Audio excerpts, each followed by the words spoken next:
Yeah, so I just had a few questions to start us off. Nicola, you've moved around quite a bit, especially in the last 3 years. How long do you expect to stay in your current role? But more importantly, how long should someone expect to stay in the role? So I know that people like Charmain won't employ me if I only stay for less than a year. So yeah, I think I need to stick this one out a bit longer than my last couple of jobs. But yeah, I think probably 2 to 3 years is the ideal amount of time in each position. But I also think that you have to enjoy what you're doing, and if the position isn't working for you, then you need to, there's no point staying in a job and being unhappy. You either have to try and change what you're doing within that job and ensure that you're happy there, or look for another job. And it's much easier to, like, I've always been in a, I guess, a comfortable position where I haven't lost my job and I've been able to take the time to look for a new job. And I haven't been unemployed, so I haven't had to worry about not paying a mortgage or anything like that. But so there's some practical considerations that you have to have as well about you know, making sure that you've got another job to go to before you leave. But yeah, I think that you always aim to be enjoying what you're doing as well. Oh yeah, I have to admit it's probably one stint of 1 year. It's just when you see resumes where it's like 1 year, 1 year, 1 year, 1 year, and you sort of start going, right. Yeah, I would sort of, and when the people I mentor and talk to, you know, my advice is around that 2 to 3 years, and that's sort of where I sort of sit. Yeah, I suppose for me is if you're not enjoying a job, ask yourself why. Is it because of the culture in the organisation, or is it because you're working in something that you're not necessarily best aligned to? So that comes back to really knowing yourself. And in terms of how long, I agree with what the ladies here are saying. Yeah, you know, make sure that you kind of, yeah, you know what you're trying to do, and yeah, that's pretty much it. Oh, sorry. So yeah, thanks for those answers. That's really insightful. Diarmuid, you've moved across sectors. Do you have any insights or particular advice about the challenges that you face doing that? Yep. Yeah, I suppose the hard thing for me was to work out how, if I'm not happy as an engineer doing what I'm doing, how do I get out there? And really was to just go out and put it out to the universe, and that's really putting it out to networks and talk to your mates, talk to your mates' mates, look for events. That maybe you can find people who might be part of your tribe, go and build your tribe. So that's how I got in, and I had to do that twice. Like I did it when I went into not-for-profit, then I had to do it going into government. And actually trying to get into government was quite difficult, and it definitely tested my resilience.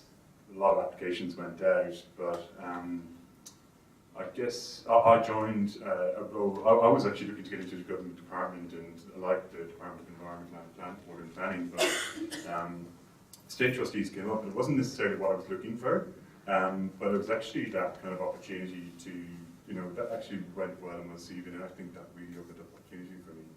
And in terms of insights, it's actually been amazing, the skills I've learned that are actually valued when I've gone into new organisations. Even in the last 3 months in my new role, the ideas I've come up with that people haven't heard about because I've been in a different sector. And that's been massively energising and rewarding. And it felt like, you know, I've been kind of going up my Everest, maybe like in some of your photos. And then you're just like, you know, gliding off the bottom of it, or, you know, off the top to the bottom. So, yeah. I don't know if anyone else has got something to share. I would change sectors.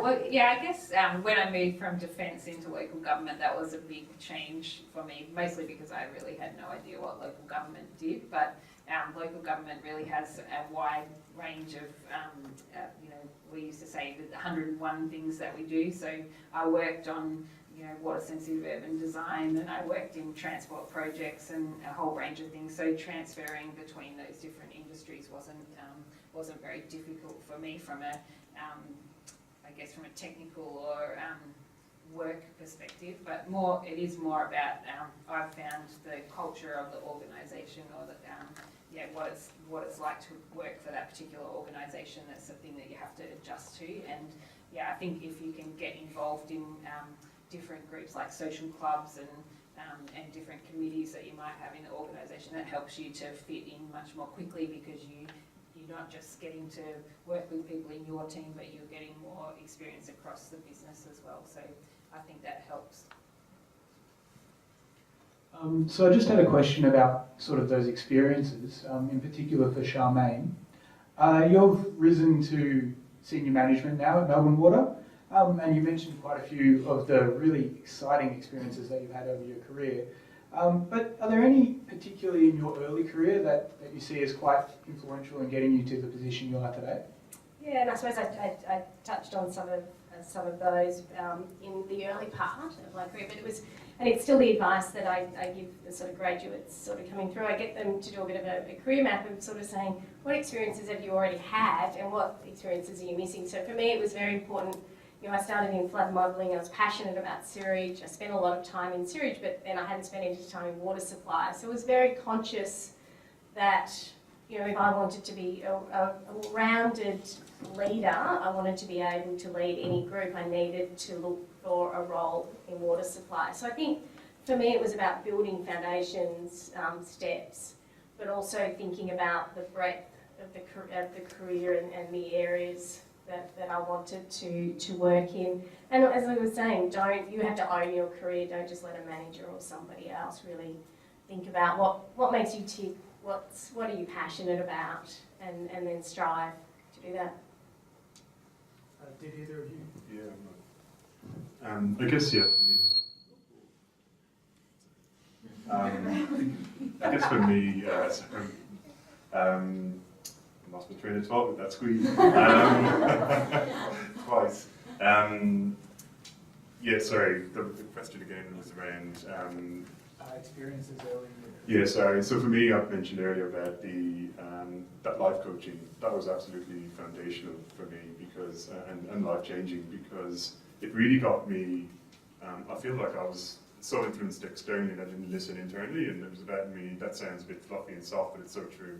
I think it's really important to actually understand what your drives are, because otherwise you feel like you're just going to hit up against a brick wall, and you're really trying to push that, when you should be going with the flow of what your strengths are, rather than swimming against the tide. I think that was the big thing for me. So that was all the questions that I had. Now, does anyone else have any questions? We'll open it up to the floor. Ella, you've got the roving mic.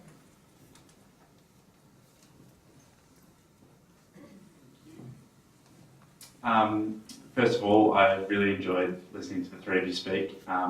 One theme I kind of picked up on a bit was making sure that you were grasping every opportunity, and I think my favourite phrase of the evening is drive it like you stole it.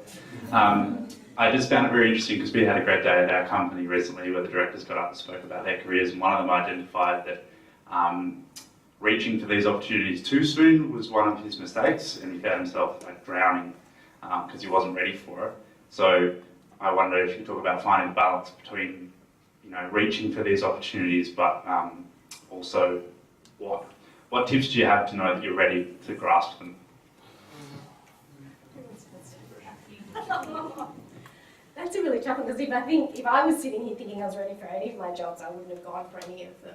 So I think there's sometimes, so I would make sure that my advice would be make sure you've got a good peer support around you. And if I actually think of some of the roles that I went into, I suppose I had good advocates and good leaders and managers who I knew who I would support me sort of through some of those. So I think for me it's about having advocates and mentors that you can go to and talk through, because I think sometimes that voice in your head, I'd still be sitting doing hydraulic flood modelling, I think, if I sort of thought I was ready for any of the jobs that I've ended up doing. So, just make sure you've got a good support network around you, and just keep asking for advice, and people will help. People are very supportive.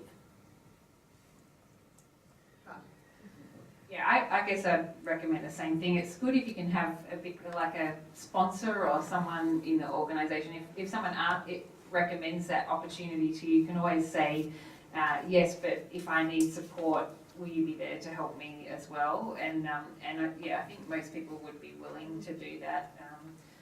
Hopefully, if they've recommended you for a position or they're recommending you to go for something, then they're trying to mentor you. So use that in reverse and ask them to keep doing that and to give you a hand if you need it as well. Yeah, yes to all of that. Absolutely, I think a mentor is, whether it's a peer or someone older, is really, really powerful, and that's been a key thing for me. But also listen to your gut as well. Sometimes you just get a feeling and go, nah, this isn't right.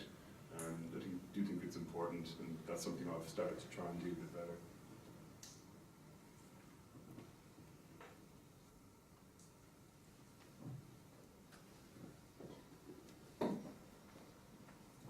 Thanks. Yeah, thanks, guys. Really interesting. Good to see that different career paths, you can still make it sort of different ways. I think probably common to two of you is that you changed careers a bit. I suppose there's two sides to that. One is from a management perspective, have you got advice on how to maintain good workers? Knowing that the industry, and I think with every industry, quite a lot of promotions and pay rises are triggered by changing jobs. And from a side of people that are looking for increased responsibility or pay, how they could approach staying at the same company and still getting some more responsibility or a pay rise that they think they deserve. So, in summary, do you mind, what's the key part of that? Is it? I think just for anyone who feels like they're worth more than they are currently being paid, or they would like more responsibility, how they can approach that with a manager. But on the flip side of that, how a manager can maintain the workers that they believe that they want to maintain, rather than having them go somewhere else to find increased pay. I think it's one of my sort of internal policies is to try and recruit from within normally. Like, it is really good if you can recognise people within your own organisation, and that helps with your succession planning. That should be part of the sort of strategy of your business, that you're always, as a manager or executive manager, that you're looking at who you've got in your team, who's got potential, who you should be putting time and effort in to support them to get those promotions. So I think it's important for you to make it known to your manager as well if you've got those aspirations, because that they can really support you and help you with that. But I'm also an advocate for just because, like at the moment in transport, at Public Transport Victoria, we've been through a massive number of, 5 restructures in the last 7 years or something. So there's been a lot of corporate knowledge that's been lost, and people that have walked out the door or have been not being given a position in the restructure. But those people are still in the industry. They're working for Metro Trains or Yarra Trams or VicTrack, or they're still in the industry. So we've actually still retained their knowledge in the industry. And some of them come back to PTV, and there's a lot of movement in transport between the different agencies, and that's probably similar with the water authorities as well, from my experience with Yarra Valley Water. But so that's why it's always good to maintain the relationships that you create with your managers and executive team people, because even though you might say to them, this is a really good opportunity that's at another organisation, I really want to go for it because I want to get promoted and have more breadth in my career, but there might be some time that I might want to come back to this organisation in the future when there's another opportunity that opens up. So I think that's part of your network, is working out who those important people are that might be able to support you into other roles in the future as well. I'd also encourage to get really succinct feedback on why you're missing out on roles. So it's a triangle, like certainly in something like Melbourne Water, consultancy is probably different, but it's possibly not. But each level up you go, there's less jobs. There's more competition for those jobs. So really focus on trying to get, and as an engineer, we're not always, and as leaders, we're not always really good at giving feedback, and it's things that we should be practicing. But really focus on trying to narrow in on, okay, so why am I just missing out on those roles? And, you know, I know that we want to keep people, but I would also suggest, you know, if you're sitting in a role and you really do think that you should be getting paid more or having more responsibility, vote with your feet. You own your career. So, but if try and get specific feedback about why you don't think you're actually getting those roles, and demand it from your manager. Yeah, I guess I'd say, I suppose I've been in that position where I was kind of thinking as an engineer, oh, I should be getting promoted because the guy up there who started at the same time with me he's doing well.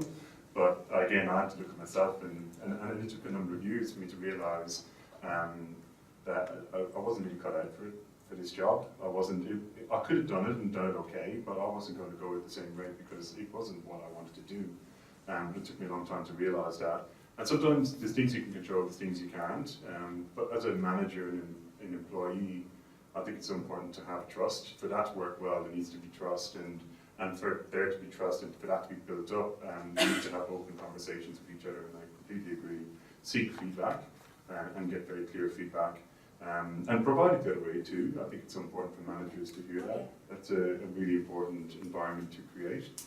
And likewise, sometimes you can't do anything about that if you've taken those approaches, and I do agree, vote with your feet if you need to.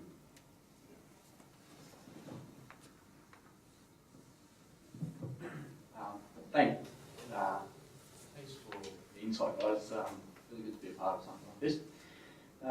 In terms of opportunity, entry-level positions, what tips would you give to break through to those entry-level positions? Yeah, I guess I've given this advice to people who are about to graduate, and it's tough. Like it's really tough trying to get in there because there's so many people trying to do it at one time. So I guess I would really speak about, look at how well-rounded is your CV and your experience, and how can you boost that. Like, do some extracurricular things, do some volunteer work, get involved in networks such as this, seek out mentors. Another one that's a really good one is that coffee budget. Like, go and connect with people, ask them. I've actually spent a lot of money on coffee, not just on myself. Where's your business card? That's all my own personal funds. And actually, you know, that's actually gotten me the job to where I am now, because I've reached out and I've met people in government to work out how the hell do I get into the system, because I just cannot do it. And that's how I went down. I use LinkedIn, research it. Someone said to me the other day, maybe I'm a bit old school with LinkedIn. I thought I was pretty cutting edge. But in my role, I find it really powerful. So research people, find out about them. When you go to talk to them, show that you've researched them, and that'll make an impression. Yeah, I use LinkedIn as well. Probably the defence is quite often short of engineers as well, so if all else fails, you could join the Navy. I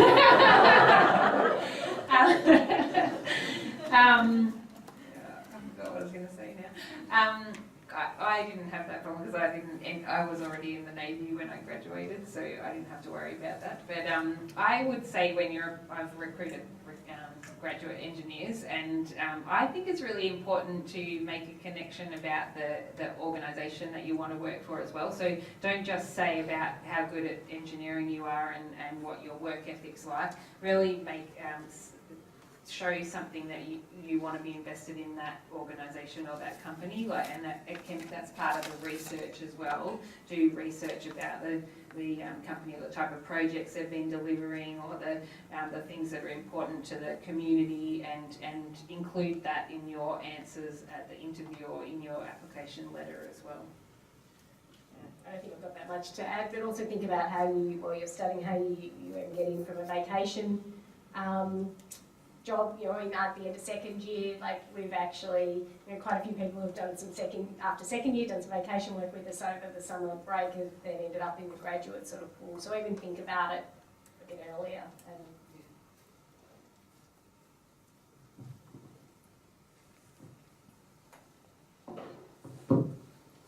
guys, I'm Andreas from WSP. Thanks for your presentations earlier. I get a question around the career mapping side of things. So my question is around the end goal. I've written a 20-year plan for myself. Bit daunting. I've kind of got an end goal in mind, but that 20 years is when I'm like 45. And then I've probably still got another 20 years after that in the rest of my career. I know that you guys have kind of got to that point now. What's the next 20 years for you guys? What's the end goal? And do you have like any experiences that you want to get before you get there? Well, I'm hoping I won't be working in 20 years. Well, I said I won't be working full time in 20 years. No, in 20 years I don't think. So I suppose for me, you know, hence I did my company directors course and those sorts of things about really thinking about sitting on boards and those sorts of things later in my career. You know, my part, I think your partner calls you MSG. Well, apparently I'm a border collie, so if I, you know, not run around and exercise and doing stuff, I'm going to chew the leg off something, and so it's, you know, so I can't actually. My partner doesn't actually ever see me actually retiring. So for me, I'm just setting myself up for what sorts of things I might do, and not necessarily thinking about working at the pace that I'm working at now, because I love to travel and I love to do other things. I've never had a 20-year plan, so I just want to. Lucia, I hope she doesn't mind me saying that, has always had a 20-year plan, and it was always fascinating. We would have lunch together. We've been doing this for well over 20 years. And I used to feel guilty because I didn't have a 20-year plan and she had a 20-year plan. I thought, do I need a 20-year plan? And I'm like, oh my God, you know. But in the end, I think it's just, you know, I think we've both turned out okay, and so I don't think there's a right or wrong answer. The 20-year plan is fine, but also flying by the seat of your pants and stolen it like you sort of, you know, drive like you stole it's also fine as well. Yeah, I've never had a 20-year plan either. I have done that thing where I'm like, if I retire at this age and I want to travel for 6 months out of the year, how much money do I need to have?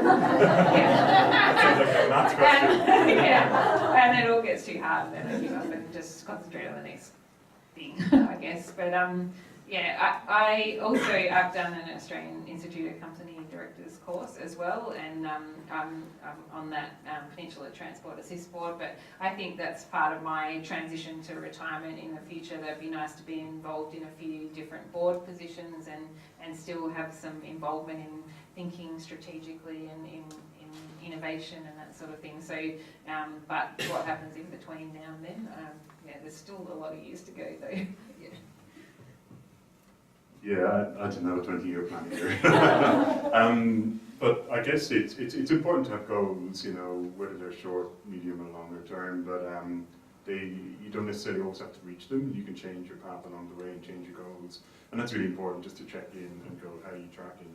So I guess for me, in what's happened in the last 5 years, I've got married and I've had 2 kids, and that's changed my perspective. I never thought I'd end up living back in the country again, but I have, and that's all come about through my own personal circumstances.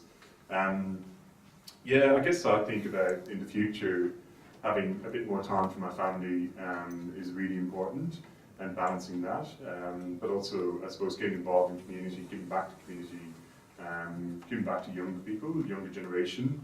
I suppose I'm really passionate about younger people, even, you know, kids being empowered to be who they want to be, and really just, you know, the sky's the limit.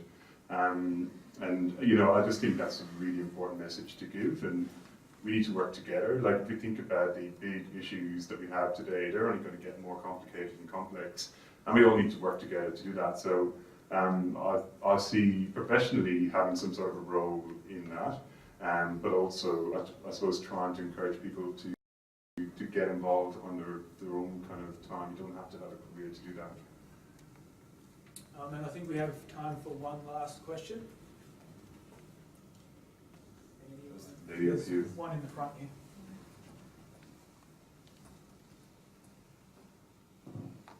Thanks, I really enjoyed having to listen to all the different experiences.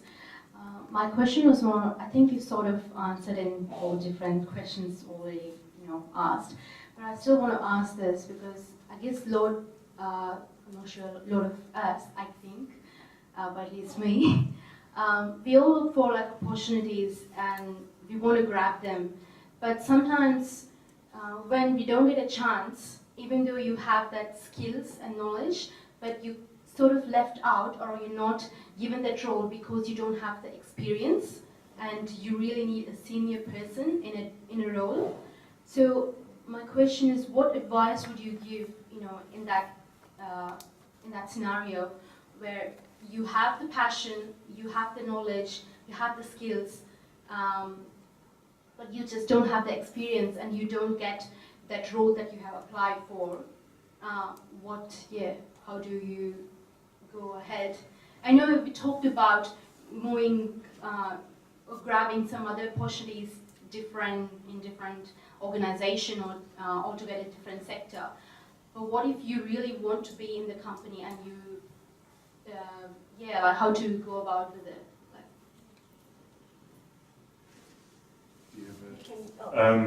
Yeah, that's I suppose if you're really passionate about it, and if you're really wedded to that company, I guess that's the question. For me, if you can't get it where you are and you're trying different avenues, one thing I would say is look at, well, have you communicated that, and have you sought feedback, and as to why perhaps you're not progressing. I think that's really important to understand. And if you're not if they say you're not experienced enough, what does that mean? What experience do you need to seek, and is there opportunities within the company to seek that? And if there isn't, then perhaps you may need to consider looking at other organisations. So I've been mentoring somebody for 5 or 6 years, and you're actually, it's always describing her I suppose dilemma when I first started mentoring her, and she's now got into quite a senior role in Melbourne Water. But she was acting a lot of the time and missing out on roles and really not, I suppose, really sort of saying, why is this sort of happening? And she really did have to do, some soul searching and really focus on getting some real feedback about what her things that she really needed to work on. And she did need to take a sideways move. Now, she wasn't really keen necessarily on doing that, because from her point of view it was always, I must get this next role, and so she took it completely, like she was in an engineering sort of role and has now gone into a customer and strategy sort of role. So it was a very, and that was traumatic for her, and from that move she's now got, so sometimes, and I don't think she saw that sideways move was necessarily going to get her to that role, but she just showed herself a diversity, or she showed the organisation that she had a diversity of skills that maybe we hadn't seen when she was just sitting in those current roles. But seek feedback, and sometimes you might have to move sideways to show. And coffee conversations, I do actually recommend, if you are actually interested in moving into a different role, actually invite the manager out for a coffee and have a conversation with them. We don't actually mind, especially if you pay. I've hardly had any coffee conversations through my career. Maybe I need to I didn't have a coffee budget. I think this is a new phenomenon for working in the city, that lots of people go and have coffee. I've found in my previous workplaces that hasn't been as common. But maybe it's just because it hasn't been in Melbourne. I don't know.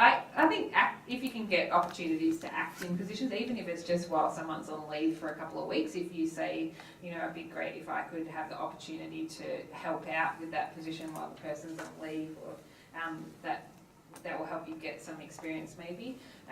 Also, you can ask to, can you accompany somebody while they go and do something? Or I really think getting time to go to your executive board meetings, if you get the opportunity to do that, gives you a different perspective on how management sees things, and that will help you in developing your experience as well. So and also what I said earlier about it's not just about your experience in the job, it's your experience in the organisation as well. So even if you don't get a chance to step sideways or to do a different job, it's good to be aware of what else is going on in the business and be able to talk about those things in your conversation with management as well, because it will show, they'll see, that person's really thinking more broadly and more strategically, and that you're starting to, that's about starting to think like a manager rather than a person that's just doing the hard work.